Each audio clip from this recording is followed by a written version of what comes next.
Okay, so you open up the VeVe app and go to usually you go from store to your collection, right? Right. And this is my collection. I have a few of them from this weekend. Nice. There's the Star Wars ones too, by the way, which are awesome. Those are great. Yeah. So you open up yours, right? Right.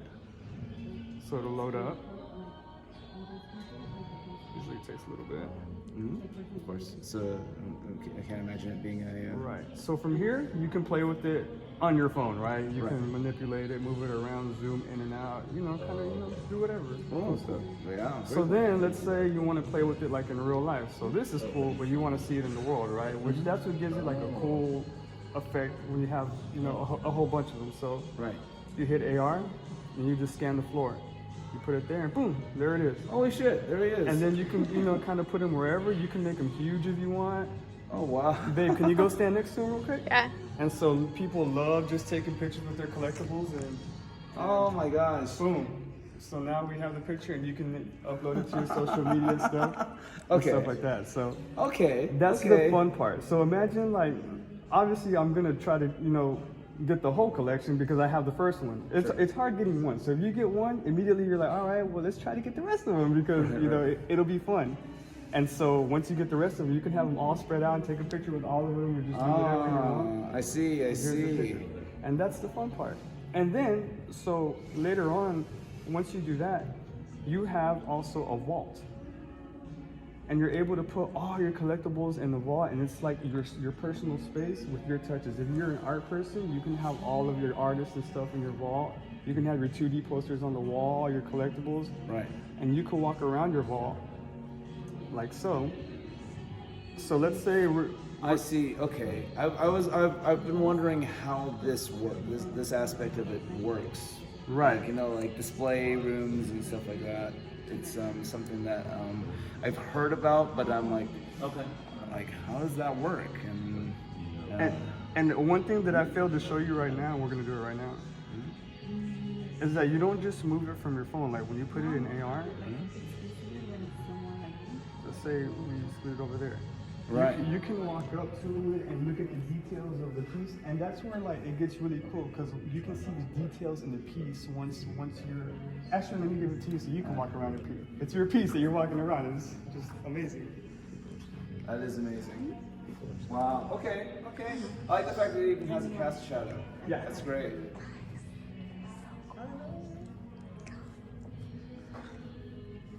We should have a swing day.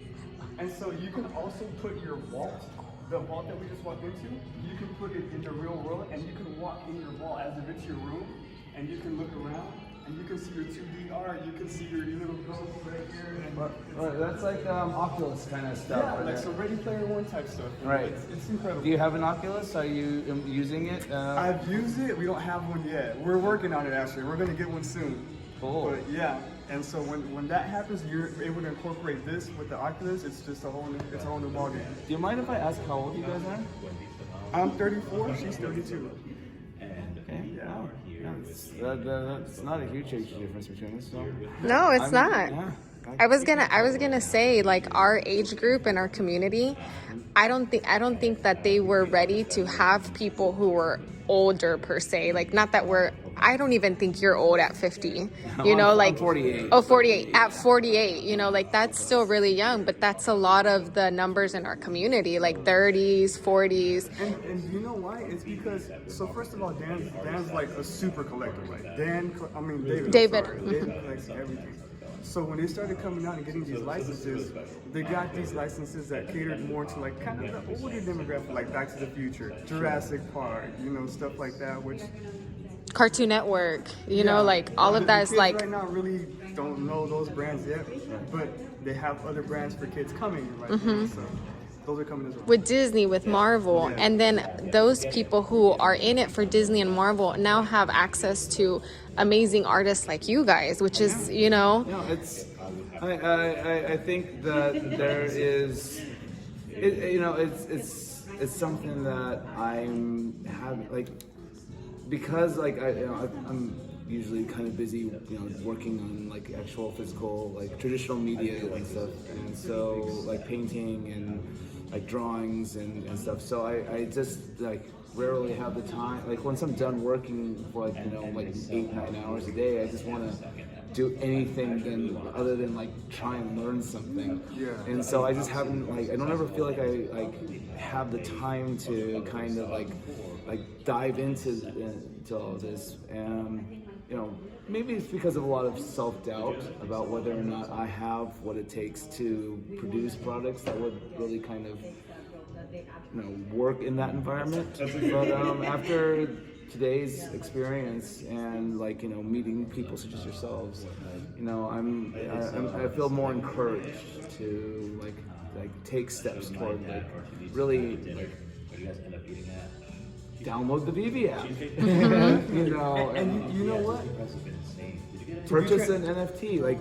It's funny because I had this conversation with my studio mate, who's another working artist, and we were talking about it. I mean, have you ever I was asking him have you ever had the inclination to even buy one of these things? And he's like, no. And I'm like, neither have I. But seeing the application, it definitely kind of I think it's like the idea of like buying skins for your Fortnite, character. I don't care about I just want to go and kick ass. These little nuances oh, I've got the cause skin or whatever, right, don't mean anything to me. But see, because it doesn't change the actual gameplay. Right. But see, and that's Janie and I are in that transition in between the older generation and the younger generation, to where the younger generation, it does matter. Right. That I have the cost skin, that's that's you have the cost skin, So somebody like me, I just want to go play, I can be a naked character and as long as I'm having fun, But to the kids that matters. And in that case, the cost skin, you don't get to own that. In that world, right. But in this world, there's only a limited amount of these goals, so you do get to own it. And you do get to, if one day you want to sell it, you can, or you can keep it forever if you love it. Right. Well, and that's just the other thing is I acknowledge the fact that there is this generational divide of people who grew up collecting physical items, and friends' kids who are used to collecting digital media, and I acknowledge the fact that that's a thing, and that's a fascinating kind of transition in the way we consume licenses and properties and intellectual properties, etc. And I'm hoping, I feel very encouraged to. Were you? And that's awesome. And I do want to be transparent. Do you want to say something? Yeah, just real quick. And I also want to say this doesn't mean that now the digital world is going to completely take over and eliminate the physical world, because when we got the drop and we were able to get one of yours, we went directly to your booth and we wanted to buy a physical one to match our digital NFT. So unfortunately, we and also so the idea behind my Ghost Bear NFTs, as I explained during the chat we had on the stage, is that those Ghost Bears don't exist yet, because the red, green, and blue ones do not fully exist, because the thing is that they don't exist as they look on in the NFT, these solid colors yet. Were we about to buy a fake? No. They've been made in a variation. There's a swirly glow in the dark version. Okay. But there's not this one. specifically looking exactly like the token. And but I want to have them made. And the thing is that the idea was that because NFTs exist in the digital space, they're only visible in various light spectrums, and the eyes pick up red, green, and blue light spectrums, and so that was the idea for that. It's since it's a digital thing, it has to be RGB, right. But now that we know that you're on VeVe, I promise you, whatever physical like collectible you make, people are gonna want that as well. I was already talking to them tonight, and I'm like, so I've got this toy that I was selling at my booth called Hello Luki, which is my bear character was actually inspired. When I was developing my character, I researched a lot of different cartoon characters over the years. Act 2 was Hello Kitty. And the reason why I was sticking with it, I was like focusing on Hello Kitty, is because Hello Kitty, for its 40 years of existence, has not changed from the day it was conceived to now. And the reason why, I think, is because of the simplicity of the design. It's a timeless, modern design, and it's minimal. It's 2 eyes and a nose. And for Hello Kitty, it's also the whiskers and the hair bow. And I was like, well, I don't need the whiskers and the hair and the bow, but if I could just like use those eyes, the idea of the eyes and the nose, and the silhouette of my bear character, like maybe I could be able to create a character design that 20, 30 years from now can still feel fresh. And I kind of created the character from that. And so for Hello Luki, I basically was taking more elements from Hello Kitty, specifically the proportions of its body, the way it sits, and the way it has its face facing the audience. And I created a toy of that, and I was like, well, I plan on continuing to produce Hello Lukis, for the next couple of years, so maybe I'll do that with VeVe for Designer Con next year as, as a VeVe NFT. And I will have them available for sale at my booth. Please. And please do, because Make enough of them, please. 'Cause we couldn't buy one. you know what? Don't make enough with them, because that's what's gonna make them even more valuable and more wanted. And, the way they're manufactured right now is they're manufactured in Japan with this hand cast slush vinyl. Because obviously Hello Kitty is a Japanese IP, I wanted to use a Japanese toy production style that is pretty trendy right now, and so like it takes time for them to make it because they're all poured by hand and cut by hand and assembled by hand and then painted by hand. And so I was like, okay, we're just going to continue like this line, and we're going to try and create a series that can work as a VeVe, and then go from there. Wow. That's this experience has definitely got my brain kind of, I still can honestly say I don't completely get it, but I'm, just like you showing me like the way you interact with your NFTs has kind of made me go, okay, okay. I'm beginning to get it. I'm not sure if I'm a full believer yet, but that's fine. It takes time. You don't turn believers into believers overnight. Yeah, and if you're dipping your toe in the water, you will take that. I guess it's better than it was probably a month ago for you. So right, no, absolutely. I mean, I have talked to other NFT houses, but like VeVe was, really my kind of bigger debut. What separated VeVe to you from like everybody else? Because I'm sure you could have gone anywhere. VeVe kind of set the parameters of what they thought would work for me, and and sometimes like the NFT thing is such a broad thing, and it's just kind of like I look at it and I'm like, I don't even know where to start. And like, but the one thing I don't want to start with is just taking my paintings and turning them into NFTs. I want to create digital content to be consumed digitally, which could mean like taking elements of my paintings and combining them with digital like elements, and then creating something unique. Yeah, it's a whole new medium. You can do stuff you can never do in the physical world, and that's the beauty of it, Exactly, or it's things that are just too complicated for me to want to do in the physical world, but I can easily do digitally. I feel, because I'm not an artist, I appreciate art, but I feel like in the process of making something, like if you mess something up, it's not the end of the world, because like you can quickly, undo it and create what you wanted to create initially. You know, like if there's a mess up or something, like it's okay. You can backtrack and then Command Z the hell out of it. yeah, exactly. And maybe you can even consider animating a portion of your Animation is NFT. definitely How one of the amazing things. would that be if it's like floating or something? Right. That would be- What I was kind of hoping we could do with the Ghost Bears in the beginning was to create like a texture map that was amorphous and moving.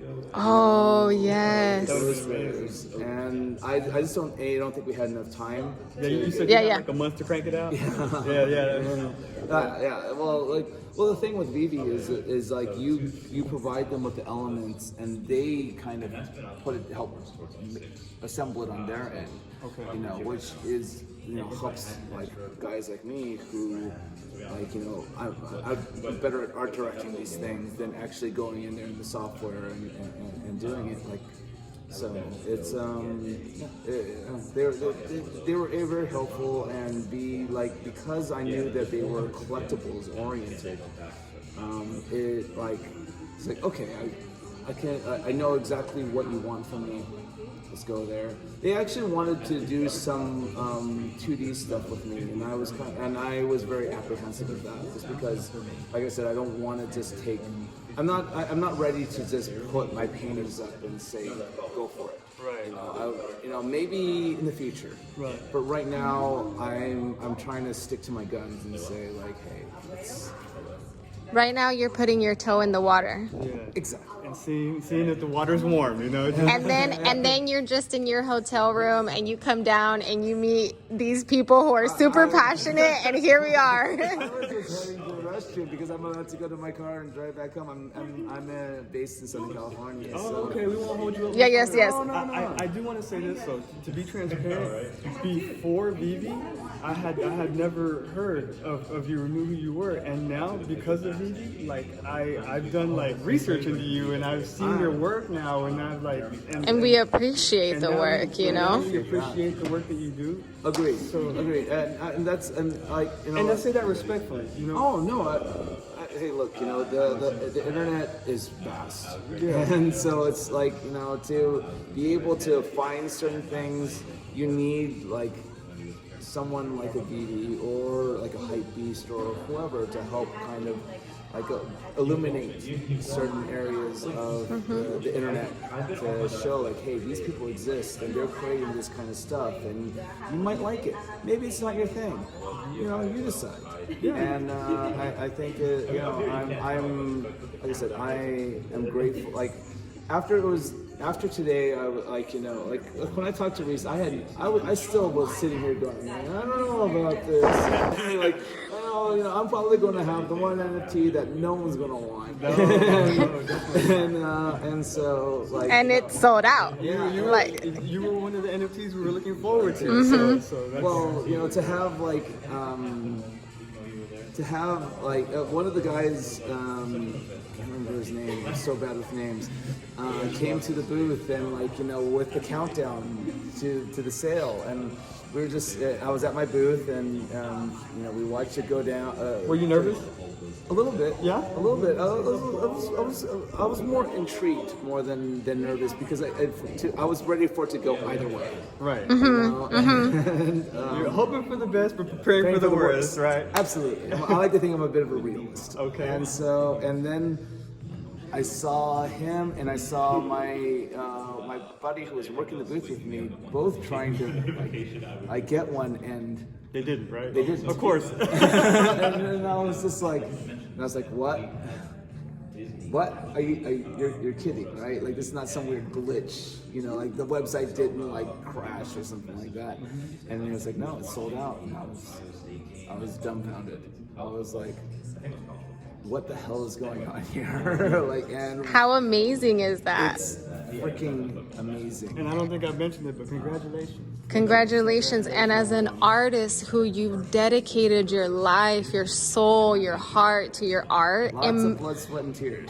Exactly. And in that moment, for it to just go like that, I mean, I'm sure you've had many success in the physical form, but to have your first debut on a digital like platform like VeVe and it be sold out, congratulations. Seriously, super happy for you. I'm a little overwhelmed, and I'm very excited about the prospect of continuing my relationship with VeVe, and like see how it comes to fruition. That's amazing. For us as fans of your work now. Yeah. We know your work, and now we're into it. And, Yeah. we appreciate your work. And how on earth we got the honor and like to have this conversation with you and for you to allow us to like record it. You have no idea. I'm just like, I'm like, I'm happy. I'm happy to have met both of you and to talk about this, because literally I had no idea. Like you showing me like the way you interact with these things was and then see your guys' passion for it. Like I mean like I won't deny, like I said, the way I saw it was like, oh, this is just like a kind of shady flipping game, and I'm like, to hear you guys talk about it, and it's like, okay, well, maybe I'm being too much of a cynic, and I should really kind of, I'm grateful for this opportunity to talk to you. Oh my gosh, thank you. And So like I said, I appreciate the time. Thank you. Oh my gosh, you have no idea. I'm like, oh my gosh, like I'm surprised this camera's not shaking. I'm gonna go ahead and stop the recording.